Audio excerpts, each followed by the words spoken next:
Hello friends, welcome to my channel. Pluto episode 11ஓட part 2. Part 1 இன்னும் பார்க்கலன்னா பார்த்துட்டு வந்துடுங்க, அப்போ தான் ஸ்டோரி புரியும். அப்படியே அங்கே ஓம் கிட்டேருந்து தப்பிச்சு ஓடி போக ஓம் அப்படியே கீழே விழுந்துறா. அவளை பார்த்தோன்னே ஒரு நிமிஷம் அப்படியே நின்றுட்டு அவளை பார்க்குறா. நீ நல்லா இருக்கீல, உனக்கு ஒன்றும் இல்லை அப்படின்னு சொல்லி கேட்க இல்லை அப்படின்னு சொல்கிறா. இருந்தாலும் அவள் எந்திரிக்காமல் அங்கேயே உட்காந்துருக்கா. எதுக்காக என்னை பார்த்து ஓடுறேன், என்னை பார்த்து நீ ஓடணும்னு அவசியம் இல்லை அப்படின்னு சொல்ல அப்படியே மேற்கு ஒரு மாதிரி இருக்குது. இங்கே பாரு ஓம், நீ என்ன பண்ணுறேன்னு எனக்கு புரியுது. நீ எதுக்காக நீங்கள் கூட்டிகிட்டு வந்திருக்கேன்னு எனக்கு தெரியல. ஆனால் நீ ஒன்று புரிஞ்சுக்கோ, நான் இங்கே இருக்கேன்னு ஐக்கு தெரியும். ஐ இங்கே வந்துட்டுருக்கா. ஆல்மோஸ்ட் இவ பக்கத்தில் தான் இருக்கா. இப்போ இங்கே வந்துடுவா சரியா அப்படிங்கிற மாதிரி சொல்ல ஓமோட ஃபேஸு டோட்டலாக மாறிடுச்சு. அப்படியே டென்ஷனாக இருக்குது. உனக்கு என்னதான் வேணும், முதல்ல அதை சொல்லு அப்படிங்கிற மாதிரி கேட்க நான் என்ன வேணும்னு சொல்லணுமா? இந்த கடலை பார்த்தியா, எப்பயும் வித்தியாசமாக இருக்கும். ஒரு டைம் பார்க்கும்போது ரொம்ப அழகாக இருக்க மாதிரி இருக்கும், இன்னொரு டைம் பார்க்கும்போது இது அப்படியே பயமாக இருக்க மாதிரி இருக்கும். அந்த மாதிரி தான் லைஃப்னு சொல்லி அப்படியே அதை பார்க்கும்போது இன்னும் டென்ஷனாக இருக்குது. உனக்கு அது சொன்னால் புரியாதுமே, எல்லாமே உனக்கு புரியாதுன்னு சொல்லிட்டு ஒரு மாதிரி ஃபீல் பண்ணுறா. இந்த ஃபீலிங்ஸை ரெண்டு விதமாக சொல்லலாம், ரெண்டு விதமான ஃபீலிங்ஸ் அதுக்குள்ளே இருக்குது. ஆனால் ஒரு நேரத்தில் ஒரே ஒரு ஃபீலிங்ஸ் மட்டும்தான் அதனால் வெளியே காட்ட முடியும்னு சொல்லிட்டு அமைதியாக அப்படியே நிற்கிறா. நீ யாரை லவ் பண்ண அது உனக்கு தெரியுமான்னு சொல்ல அங்கேருந்து வேகமா என்னாச்சு என்னாச்சு என்னாச்சு உனக்கு ஒன்றும் இல்லைன்னு சொல்லி பக்கத்தில் வந்து ஐ நிற்கிறா. என்ன ஏன் இப்படி பண்ணிட்டு இருக்கங்கிற மாதிரி ஊமை பார்த்துட்டு அப்படியே ஐக்கு டென்ஷனாக இருக்குது. என்ன பண்ணிட்டு இருக்க ஏன் இந்த மாதிரிலாம் பண்ணுறேன்னு சொல்ல நான் உன்கிட்ட கேட்கணும், இதெல்லாம் நீ என்கிட்ட கேட்குறியா அப்படிங்கிற மாதிரி ஊமுக்கு டென்ஷன் ஆகிடுச்சு. நீ என்ன பண்ணிட்டு இருக்க, உனக்கு புரியுதா இல்லையா, உனக்கு என்னன்னு தெரியுமா? எனக்கு தெரியும், நீ அவளை லவ் பண்ணுறேன்னு எனக்கும் தெரியுங்கிற மாதிரி சொல்கிறா. இங்கே பாரு, நீ நினைக்கிற மாதிரி இல்லவும், ஆனால் உன்னை லவ் பண்ணலை அப்படின்னு சொல்ல அதுவும் எனக்கு தெரியும், எனக்கு எல்லாமே தெரியும். அவள் என்னை லவ் பண்ண மாட்டா, யாருமே என்னை லவ் பண்ண மாட்டாங்கன்னு சொல்ல அது உண்மை கிடையாது. பாட்டிக்கு உன்னை தான் ரொம்ப பிடிக்கும், உன்னை மட்டும்தான் பாட்டிக்கு பிடிக்கும், அவங்க உன்னை மட்டும்தான் லவ் பண்ணுறாங்கன்னு சொல்ல அது உண்மை இல்லை, நீ எல்லாம் தப்பாக புரிஞ்சுக்கிட்டு இருக்க. பாட்டிக்கு உன்னை தான் பிடிக்கும்னு சொல்ல ஒரு குட்டி புக் ஒன்று கொடுத்து படின்னு சொல்லியிருப்பாங்களே, நீ நல்லா படிக்கணும், ஏன்னா உன்னை நீ பார்த்துக்கிற மாதிரி படிக்கணும், அப்போ தான் ஐ மாதிரி நீ இருப்பேன்னு சொல்லி தான் அவங்க என்கிட்ட பேசுவாங்க. அவங்களுக்கு உன் மேலே மட்டும்தான் அக்கறை. நீ எப்பயுமே உன்னோட லைஃப்பை நீ நல்லா கொண்டு வருவ. நான் ரொம்ப வீக், என்னோட லைஃப் எப்பயுமே இப்படி தான் இருக்குன்னு அவங்களுக்கே புரியுது. அதனால தான் உன்ன மாதிரி நான் இருக்கணும்னு சொல்லி என்னை வளர்த்தாங்க. ஆனால் நான் எப்படி இருக்கேன்னு பார்த்தியா, படிப்பு மட்டும்தான் என்கிட்ட இருக்குது. யாருமே என்னை லவ் பண்ணல. என்னை லவ் பண்ணுற ஒருத்தரை நான் எப்பயுமே கண்டுபிடிச்சதில்லை. அப்படி ஒரு நாள் நான் கண்டுபிடிச்சேன்னு சொல்ல ஃபஸ்ட்டு ப்ரப்போஸ் பண்ணியிருப்பாள் உன்கிட்ட. அதை பார்க்கும்போது அவளுக்கு அவ்வளோ ஹாப்பியாக இருக்கும். ஐ லவ் யூன்னு சொல்ல ஐ லவ் யூ டூன்னு சொல்லி ஹக் பண்ணது அது எல்லாமே ஞாபகம் வரும். ஆனால் கடைசியில் என்னை லவ் பண்ணுற ஒருத்தரை நான் கண்டுபிடிச்சேன். என்ன லவ் பண்ணல, உன்னைத்தான் லவ் பண்ணான்னு அப்போ தான் எனக்கு தெரிஞ்சுது அப்படின்னு சொல்லி அவள் லைஃப்பில் நடந்த எல்லாத்தையுமே எமோஷ்னலாக அப்படியே சொல்லிட்டு இருக்கா. என்னோட ஹார்ட் ஃபுல்லாக, என் மனசு ஃபுல்லாக இருக்கிறது மட்டும்தான். ஆனால் அது உண்மை இல்லைன்னு தெரியும் போது எனக்கு ரொம்ப கஷ்டமாக இருந்ததுன்னு சொல்ல பிளைண்ட் ஆனப்போ டாக்டர் டோன்கிட்ட நின்று டாக்டர் பேசிகிட்டு இருப்பாங்க. மென்டலாக அவள் ரொம்ப அப்செட் ஆகிருக்கா. அவள் ஏன் இவ்வளோ வீக்காக இருக்கான்னு தெரியல, ஆனால் அவள் கரெக்டாக இருந்தால் தான் எல்லாமே சரியாகும் அப்படின்னு சொல்லி டாக்டர் சொல்லிட்டு போயிருப்பாங்க. ஜான்கிட்ட இதை சொல்லிட்டு ஃபீல் பண்ணுறா. எனக்கு என்ன பண்ணுறதுன்னு புரியலன்னு சொல்ல நீ அவள் கூட இருந்தால் எல்லாம் சரியாயிரும்னு எனக்கு தோணுது. நீ தேவையில்லாதது யோசிக்காத, அவள் பக்கத்தில் இருன்னு சொல்ல நான் அவள் பக்கத்தில் இருந்தால் ஐயோட ரீப்ளேஸ்மெண்ட்டாக மட்டும்தான் இருக்க முடியும். அவன் மாறணும்னா அதுக்கு ஏதாவது பண்ணணும்னு சொல்லி யோசிச்சிருப்பா. இவன் மேலே கோவம் வர மாதிரியே தான் அவன் நடந்திருக்கா. ஆக்சுவலி இவன் வந்து ரொம்ப லவ் பண்ணியிருக்கா. அதனால தான் அவகிட்ட அப்படி பேசியிருப்பா. ஏன்னா இப்போ இவன் மேலே வெறுப்பு இருந்தால் கண்டிப்பாக அவளுக்கு இந்த வாழ்க்கையில் எப்படியாவது ஜெயிக்கணும்னு தோணும். அந்த மாதிரி தோணுங்கிறதுக்காக தான் எல்லாமே பிளான் பண்ணியிருப்பா. பட் எல்லா கட்டத்துலேயும் ஜான் வந்து ஓம்க்கு ஒரு ஃப்ரெண்டாக கூடவே இருந்திருக்கா. ஸோ இந்த ஃப்ரெண்ட்ஷிப்பில் ரொம்ப இம்பார்ட்டண்ட்டாக இந்த சீரீஸ் ஃபுல்லாகவே இருக்கும். ரொம்ப க்யூட்டான ஒரு மூமெண்ட் அது. அப்புறம் வந்து கிட்ட பேச போவா. அந்த சீன் நமக்கு காட்டியிருப்பாங்க. பட் திமிரா தானே பேசிகிட்டு வந்திருப்பா. நீ லவ் பண்ண பர்சன் இந்த ஐயும் நான் இல்லை அப்படிங்கிற மாதிரி சொல்லிட்டு வந்திருப்பான். ஆட்டிடியூடாக இருக்கும். பட் அது ஆட்டிடியூட் கிடையாது. அவள் பேசும்போது அவளுக்குள்ளே அவ்வளோ ஒரு அழுகை இருக்கும். நான் பிளைண்டாக இருக்கேன்னு தானே என்னை விட்டுட்டு போகிறேன், அதுக்காக இதெல்லாம் நீ பண்ண வேணான்னு சொல்ல அப்படி கிடையாது, நான் உன்னை விட்டுட்டுலாம் போகல. நீ லவ் பண்ண அந்த பர்சன் அதை உன்கிட்ட சொல்கிறேன். உன்னோட லைஃப்பில் அட்லீஸ்ட் நீ அவளை பார்க்கணுன்னு நினச்சா பார்க்கலாம்ல, அதுக்காக தான் சொல்கிறேன்னு சொல்லி. ஆனால் சொல்லும் போதெல்லாம் அப்படியே அழுதுகிட்டே தான் சொல்லுவாள். ஏன்னா நீ ஃபைட் பண்ணணும், உனக்கு ஒன்று வேணும்னா ஃபைட் பண்ணு அப்படின்னு சொல்லுவாள். நீ இப்படி வீக்காக இருக்கனால உனக்கு எதுவுமே கிடைக்காது அப்படின்னு சொல்லுவாள். ஆக்சுவலி மோட்டிவேட் பண்ணுற மாதிரி தான் பேசியிருப்பாள். ஸோ அவள் மோட்டிவேஷன் தான் அதை பேசினது ஃபுல்லாக. பட் நமக்கு அது ரிஃப்ளெக்ட் ஆனது ரொம்ப திமிராக இருந்த மாதிரி இருந்திருக்கும். பட் அது அப்படி கிடையாது. சீரியஸ்லி ஊமோட கேரக்டர் ஒரு பெஸ்ட்டு கேரக்டராக தான் இந்த எபிசோடு இந்த பார்ட் ஃபுல்லாகவே வந்திருக்கும். ஸோ நான் உன்னை பிரேக்கப் பண்ணிக்கிறேன், இதுக்கப்புறம் உனக்கு எனக்கு இடையில எதுவுமே கிடையாது, உன்னோட லைஃப்பை நீ பார்த்துக்கோ அப்படிங்கிற மாதிரி சொல்லிவிட்டு அப்படியே அந்த பக்கம் போக இதை மே ஃபஸ்ட்டு நம்பின மாதிரி தெரியல. அதுக்கப்புறம் டோன் கூட போய் இருக்காளான்னு பார்க்குறக்கு அவள் வீட்டுக்கு முன்னாடி நின்றுருப்பா. ஸோ அந்த சீன் நமக்கு காட்டியிருப்பாங்க, லாஸ்ட்டு பார்ட்லேயே போட்டிருப்பேன். ஸோ அங்கே நடக்கிற எல்லாத்தையுமே வெளியே நின்று, அதாவது அவள் வீட்டுக்குள்ளேருந்து இது எல்லாத்தையுமே பார்த்துருப்பா. ஓ நீ தேடி இங்கேயே வந்துட்டியா அப்படின்னு. ஸோ அதுக்கப்புறம் அங்கே ஓவராக பேசுவாள், நீலாம் ஒரு பிளைண்ட் பர்சன், உன்னை கண்டிப்பாக சூஸ் பண்ண மாட்டான்னு அப்படி பேசிட்டு வெளியே வந்து நின்று அப்படியே அழுதுகிட்டே நிற்கிறா. அவள் ரொம்ப ஃபீல் பண்ணி அழுகிறான்னு பார்த்து அப்போ தான் பாலோட என்ட்ரி. பாலோட ஹேண்ட் கீ எடுத்துகிட்டு வரான். நீ அழுகணும்னு தோணுச்சுன்னா நல்லா அழுகு, ஆனால் தனியாக அழுகணும்னு அவசியம் இல்லை. எப்பயுமே உனக்கு ஒரு ஹேண்ட் கீயாக நான் இருப்பேன். உனக்கு இங்கே பிடிக்கலன்னா நம்ம வேணால் அங்கே உட்காந்து பேசலாமா, கொஞ்சம் டிஷ்யூஸ் எடுத்துகிட்டு வரவா அப்படிங்கிற மாதிரி பால் கேட்குறான். வேணாம், நான் கேட்காமே எனக்கு நீங்கள் எதுக்கு இதெல்லாம் பண்ணணும், வேணாம் அப்படின்னு சொல்லி அப்படியே அழுதுகிட்டே இருக்க. நீ அழுகிறத பார்க்கும்போது எனக்கு கஷ்டமாக இருக்குது, நீ தனியாக அழுக வேணான்னு தோணுதுன்னு பால் சொல்லியிருப்பான். அப்போ தான் பாலை மீட் பண்ணான். ஸோ பால் இந்த இடத்துல தான் என்னை கல்யாணம் பண்ணிக்க முடியுமான்னு என்கிட்ட கேட்டான். ப்ரப்போஸ் பண்ணது இங்கே தான் அப்படின்னு சொல்ல அந்த சீன்ஸ் எல்லாம் அப்படியே கண்ணு முன்னாடி வர மாதிரி இருக்குது. அப்படியே கடலை பார்த்துட்டு நிற்கிறா. இது எவ்வளோ பயங்கரமாக இருக்குது, சம்டைம்ஸ் அழகாகவும் இருக்குல்ல அப்படின்னு சொல்லி பார்த்துட்டே இருக்க அப்படியே பால் அவளை பார்த்து உன்கிட்ட நான் கொஞ்சம் பேசணுங்கிற மாதிரி பார்க்குறான். என்னங்கிற மாதிரி பார்த்துட்டே இருக்க சார் நெயில் டவுன் பண்ணி ரிங் எடுத்து ப்ரப்போஸ் பண்ண ஸ்டார்ட் பண்ணிட்டான்.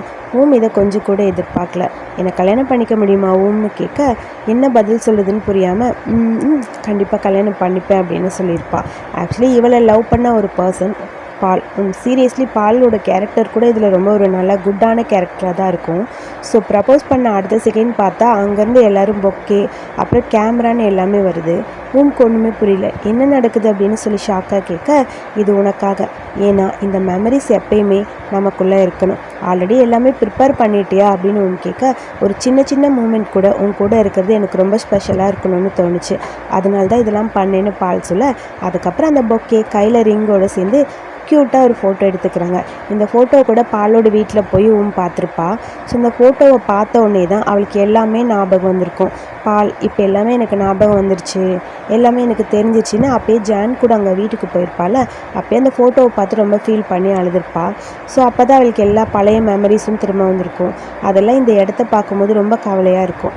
அழுதுகிட்டே பார்த்துட்டே இருக்க இப்போ எனக்கு புரியுதா, என்னோட லவ் எல்லாமே முன்னால் தான் போச்சு அப்படின்னு சொல்லி ஃபுல்லாகவே மேவை ப்ளேம் பண்ணுற மாதிரி பேசுகிறா. ஏன் உனக்கு எதுவுமே கவலையாக இல்லையாமே, நீ தான் இதுக்கெல்லாம் காரணம், உன்னால தான் இது எல்லாமே மாறுச்சுன்னு சொல்ல மேற்கு ஒன்றும் புரியல. நான் என்ன பண்ணேன் அப்படிங்கிற மாதிரி இருக்க, நான் திரும்ப உன்னை பார்க்க வேண்டான்னு தான் நான் நினச்சேன், ஆனால் என்னோடய வாழ்க்கை திரும்ப உன்கிட்ட தான் கொண்டு வந்திருக்கு. நான் நீ ஹாப்பியாக இருக்கணும்னு நினச்சேன், உன்னோட வாழ்க்கை எப்பயுமே சரியாக இருக்கணும்னு தான் நான் நினச்சேன், ஆனால் எல்லாமே என்னோடய லைஃப் ஃபுல்லாக மாறிடுச்சு அப்படிங்கிற மாதிரி ரொம்ப ஒரு மாதிரி ஃபீல் பண்ணிட்டே இருக்கான்.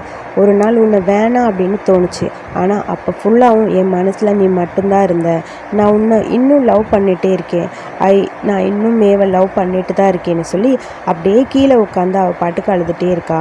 ஒரு குட்டி ஃப்ளாஷ்பேக்கு, வெட்டிங் அப்போ இவன் மேக்கு ஒரு மெசேஜ் பண்ணியிருப்பாள்.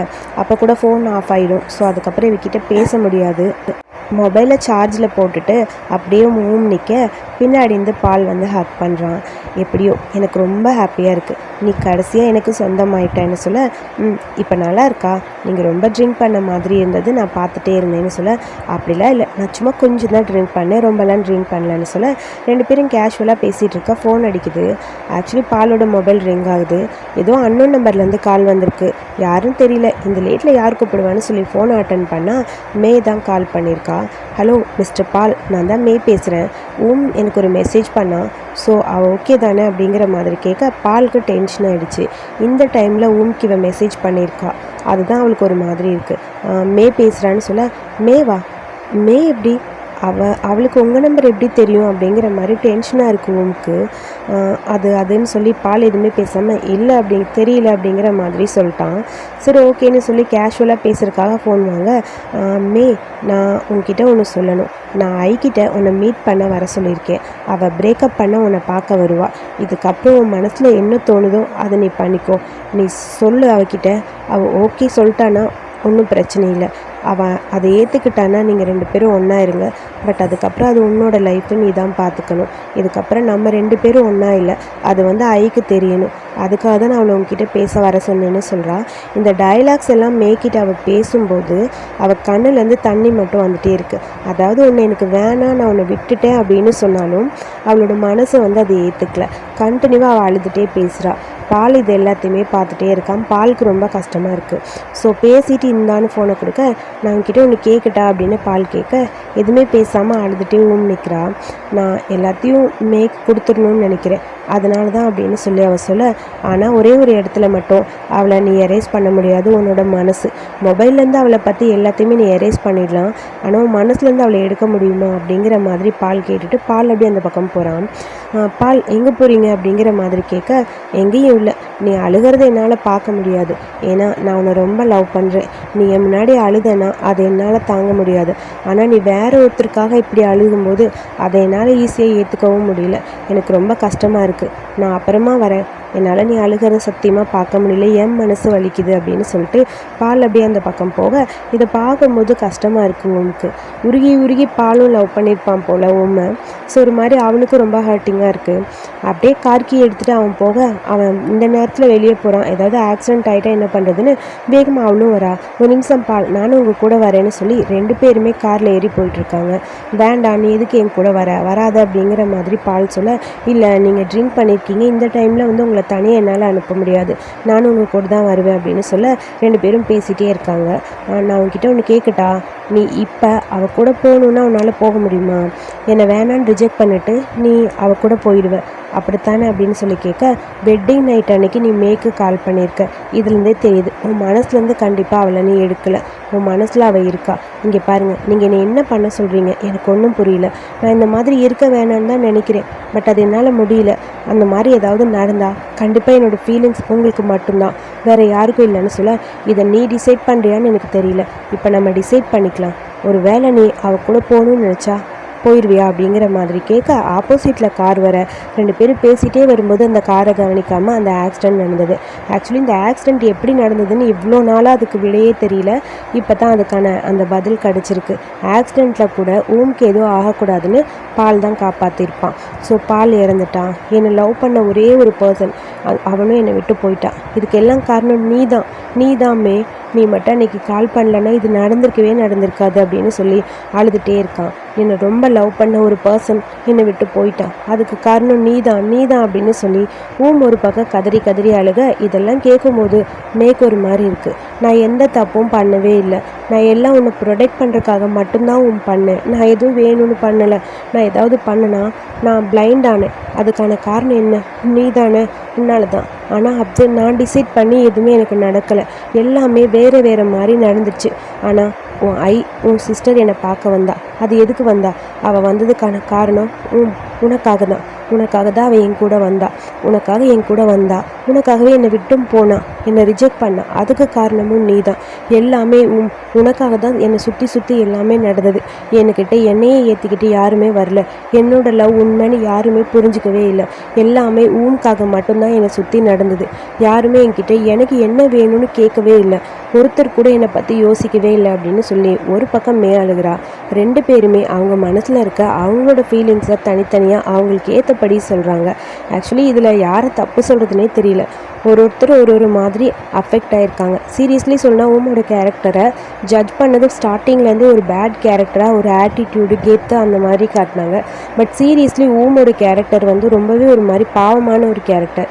ஒரு வீட்டில் ஒரு பொண்ணுக்கு எல்லாமே கிடைக்கும், ஆனால் கடைசியில் அது எல்லாமே விட்டு போயிடும். அந்த மாதிரி தான் அவனுக்கு எல்லாமே பெட்டராக இருக்கும்னு நினச்சா அவள் லைஃப்பில் எல்லாமே அவளை விட்டு ஒரே செகண்டில் போன மாதிரி இருக்குது. ஐக்கு தான் இதில் ரொம்ப கவலையாக இருக்குது. ஐ ஃபீல் பண்ணிட்டே இருக்க, உனக்கு ஒன்று தெரியுமா ஐ, நீ அவளை லவ் பண்ணுற, எனக்கு தெரியும் நீ அவளை ரொம்ப ரொம்ப லவ் பண்ணுற. ஸோ அவளும் ஒன்று ரொம்ப ரொம்ப லவ் பண்ணுறாள்ல அப்படின்னு மேவை பார்த்து பேச மேய்க்கு ஒன்றும் புரியல, என்னடா சாரதா மாறிட்டான்னு. ஆனால் யாருமே என்ன லவ் பண்ணல, எனக்குன்னு யாரும் இல்லைல்ல. அப்படி இல்லை நான் இன்னும் உன்னை லவ் பண்ணுறேன்னு பக்கத்தில் போக பக்கத்தில் வராதங்கிற மாதிரி அப்படியே போயிட்டே இருக்கா.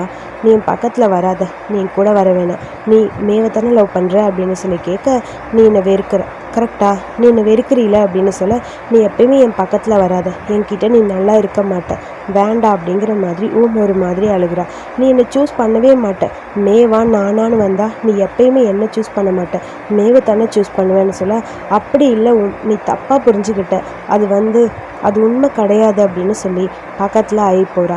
நான் சொல்கிறது கேளு, இப்போ உனக்கு நான் வேணும்னா என்ன நீ சூஸ் பண்ணனா மேவை நீ எப்பயுமே பார்க்கக்கூடாது, தான் வேணும்னு மேவை நீ சூஸ் பண்ணால் நீ சாகிற வரைக்கும் என்னை பார்க்கக்கூடாது. என்னோடய வாழ்க்கையை பாழாக்குன அவள் உனக்கு வேணுமா சொல்லு, சூஸ் பண்ணுறேன்னா சூஸ் பண்ணிக்கோ, ஆனால் இதுக்கப்புறம் நீ என் பக்கத்துலேயே வராத. எனக்கு நீ சின்ன வயசில் பண்ணி கொடுத்த ப்ராமிஸ் உனக்கு ஞாபகம் இருக்கா, நீ மட்டும் மேவை சூஸ் பண்ணால் என்ன நீ இழந்துடணும், அதுக்கு ஓகேவா அப்படிங்கிற மாதிரி சொல்கிறா. ஆக்சுவலி பொறுத்த வரைக்கும் என்னோட லவ் எனக்கு கிடைக்கல, உன்னோட லவ் உனக்கு கிடைக்க வேண்டாங்கிற மாதிரி ஒரு பாயிண்ட் ஆஃப் வியூவில் நினைக்கிறா அப்படின்னு கூட நினச்சிக்கலாம். பட் என்ன இருந்தாலும் அதோட வழி அவளுக்கு தான் தெரியும். கொஞ்ச நாள் ஆகும்னு நினைக்கிறேன் அந்த வழி மாற. பட் இவங்க 2 பேர் இப்படி ஆர்கியூ பண்ண அங்கே மேக்கு தான் ரொம்ப கவலையாக இருக்குது. மே அப்படியே அழுதுகிட்டே இருக்க என்ன பண்ணுறதுன்னு புரியாமல் அப்படின்னு நின்றுருக்கா. பட் ஐக்கு தான் இதில் கன்ஃபியூஷன், யாரை சூஸ் பண்ணுறது. ஒரு பக்கம் நான் ரொம்ப லவ் பண்ணுற ஒரு பர்சன், இன்னொரு பக்கம் சிஸ்டர், 2 பேரில் யாரை சூஸ் பண்ணுறதுன்னு புரியாமல் யோசிச்சிட்டே இருக்க, நீ என்னை எப்பயுமே சூஸ் பண்ண மாட்டாய், எனக்கு அது தெரியும், பரவாயில்ல விடு, என்னை நீ சூஸ் பண்ண மாட்டேன்னு திரும்ப அப்படி சொல்லிட்டே இருக்க, நான் உன்னை எப்பயுமே சூஸ் பண்ண மாட்டேனா, எப்பயுமே நீ தான் எனக்குன்னு சொல்லி அப்படியே சூஸ் பண்ணிட்டா. இதை பார்க்கும்போது மேக்கு தான் ரொம்ப கவலையாக இருக்குது. மே அப்படியே உட்காந்து அழுதுகிட்டே இருக்க, இவங்க 2 பேர் அப்படியே சிஸ்டர் லவ் ஹக் பண்ணிவிட்டு அப்படியே அந்த பக்கம் போக, எனக்கு யாருமே இல்லைன்னு சொல்லி அப்படியே அழுதுகிட்டே மே கீழே உட்காந்துருக்கா. ப்ளீஸ் என்னை விட்டு போகாத, என்னை விட்டு போகாதன்னு ஒரு பக்கம் கதறி இந்த பக்கம் அழுதுகிட்டே இருக்கிறா. இன்னொரு சைடில் அங்கே அவங்க 2 பேரும் அப்படியே போக, கடைசியில் எப்பயுமே டோன் தான் நம்ம மே கூட இருக்கான் ஸ்டார்டிங்லேருந்து இப்போ வரைக்கும். நீ அழுகாதன்னு சொல்லி மேவை கன்வின்ஸ் பண்ணுறக்காக அந்த இடத்துக்கு டோன் வந்துட்டான். அதுக்குள்ளே கார் எடுத்துகிட்டு அப்படியே அந்த பக்கம் கிளம்பி போயிட்டா. இதை கொஞ்சம் கூட எதிர்பார்க்காம ஒரு பக்கம் அப்படியே கதறி அழுதுட்டு ரொம்ப எமோஷ்னலாக மே இருக்கா. சீரியஸ்லி இந்த சீன் பார்க்கும்போது மேவோட ஆக்டிங் அவ்வளோ சூப்பராக இருக்கும். ஃபிலிமோட ஆக்டிங் வேறு லெவலில் இருக்கும், அவ்வளோ அழகாக ஆக்ட் பண்ணியிருப்பார், ரியலாக இருக்கும். ஸோ கண்டிப்பாக இந்த சீன் பார்த்திங்கன்னா உங்களுக்கே புரியும், அது பார்த்தா ஆர்டிஃபிஷியலாகவே இருக்காது. ஃபுல்லாகவே அந்த சீன்ஸ் எல்லாருமே 2 பேருமே சரி, எல்லாருமே ரொம்ப க்யூட்டாக அழகாக ஆக்ட் பண்ணியிருப்பாங்க. அந்த ஃபீலிங்ஸ் அப்படியே அவங்களுக்குள்ளே போயிட்டே இருக்குது. வீட்டுக்கு வந்ததுக்கப்புறம் டோன்கிட்டேருந்து மெசேஜ் வருது, நான் டேப்லெட் கொடுத்து அவளை படுக்க வச்சுட்டு நீ கவலைப்படாதுன்னு. அப்படியே யோசிச்சுக்கிட்டே ஒரு புக் எடுக்கிறா, சோலார் சிப்ளிங். அந்த புக்கை கருகி போயிருக்கு, அது இவ தான் எரிச்சிருப்பாள். ஸோ அந்த புக்கை பார்த்துட்டு அவளுக்கு அப்படியே ஒரு மாதிரி கவலையாக இருக்கும். அடுத்து இங்கே எப்படியாவது பார்க்கலான்னு சொல்லி வந்து பார்த்தா அப்படியே பாட்டியோட மடியில் படுத்திருக்க. பாட்டி ரொம்ப ஃபீல் பண்ணுறாங்க, நான் தான் இதுக்கெல்லாம் காரணம் அப்படின்னு. அதெல்லாம் ஒன்றும் இல்லை பாட்டின்னு பாட்டி பக்கத்தில் உட்காந்து பேசிகிட்டு இருக்க, நல்லா தூங்கிட்டு இருக்கவும் அப்போ தான் எந்திரிக்கிறா. நான் உன்னை எழுப்பி விட்டேனான்னு சொல்லி கேட்க, இல்லை நான் சும்மா தான் பார்த்தேன் அப்படின்னு சொல்ல, நான் உன்னை பார்த்துட்டு போகலான்னு தான் வந்தேன், அப்புறம் உனக்கு ஒரு புக்கு தரணும் அதுக்காக வந்தேன்னு சொல்லி அந்த புக்கை கொடுக்க, இந்த புக்கை நீ எரிச்சிட்டீல, இல்லை இது உனக்காக நான் வாங்கி வச்சேன், பட் கொடுக்கறக்கு என்கிட்ட தைரியம் இல்லை, அதனால வச்சுருந்தேன்னு சொல்ல, நீ எனக்கு ஸ்டோரி படித்து சொல்கிறியா அப்படின்னு கேட்க, ஸ்டோரியை படித்தா அப்படியே சொல்ல, அந்த ஸ்டோரியை கேட்டுகிட்டே அப்படியே படுத்திருக்கா. அப்புறம் தூங்கிட்டா, பாட்டியும் தூங்கிட்டாங்க. பக்கத்தில் படுத்து அப்படியே அங்கே தூங்குறா. பட் ஐனால் தூங்க முடியல. இவங்க 2 பேர் தூங்கும்போது எப்பயுமே எல்லாரும் தூங்கினதுக்கப்புறம் தனியாக தான் நம்ம மனசில் இருக்க பாரத்தை சொல்ல முடியும். அதே மாதிரி அந்த கட்டிலுக்கு கீழே உட்காந்து அவன் மனசில் இருக்க எல்லாத்தையுமே அப்படி வெளிப்படையாக அழுக ஆரம்பிக்கிறா. சத்தமாக கூட அழுக முடியாது, ஒரு சில சுச்சுவேஷன் அப்படி தான் அமையும். அதே மாதிரி தான் ஐக்கு சத்தமாக கூட அவனால் மனசில் இருக்கிறத சொல்லி அழுக முடியல. மேவை நினச்சி அவள் ஒரு பக்கம் அப்படியே அழுதுகிட்டே இருக்கா. அந்த அழுக அப்படியே கண்டினியூ ஆகிட்டே இருக்க இந்த எபிசோடை இங்கே முடிச்சிருக்காங்க. அடுத்த episode final episode. So wait பண்ணி என்ன நடக்குதுன்னு பார்க்கலாம். ஸோ இந்த வீடியோ பிடிச்சிருந்தா ஒரு லைக் பண்ணுங்கள், வீடியோ பற்றி கருத்துக்களை சொல்லுங்கள். அடுத்த எபிசோட் பார்க்க என்னோடய சேனலை சப்ஸ்கிரைப் பண்ணுங்கள். தேங்க்யூ.